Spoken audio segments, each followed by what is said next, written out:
Bwana Didmus Barasa alisikia moto inaenda kuwaka. Msiwe na wasiwasi, huyu ndugu yetu Mheshimiwa Didmus tumemzoea. Wakati ambapo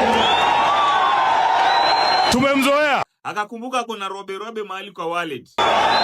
Hii vipindi tumezoea. Mimi nimekuwa kwa siasa miaka mingi. Bwana alipangisha vijana online. Ati wakati Sifuna anasimama kuongea, yeye anatoka anaenda kupangisha watu line wa kule 200. Akaanza kuzigawa bana. Hii ndio siasa tunataka tuwache nyuma katika taifa hili letu la Kenya. Heshimu hata rais anaongea.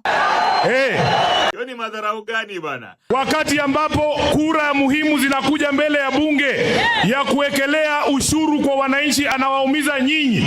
Yeye anapiga yes. Alafu anaingia KCB Bank ya Bungoma anachukua 200 anakuja nayo kwa matanga ati agawe nyinyi. Jamaa bana. Kwani nyinyi ni wajinga namna gani? Huko kwa bunge. Tunataka tuwaambie hiyo siasa imepitwa na wakati. Ni wa kwanza kupitisha hizo miswada. Saa hii tunataka tuweke maslahi ya wananchi wetu mbele. Hiyo 200 Didmus we gawa tu.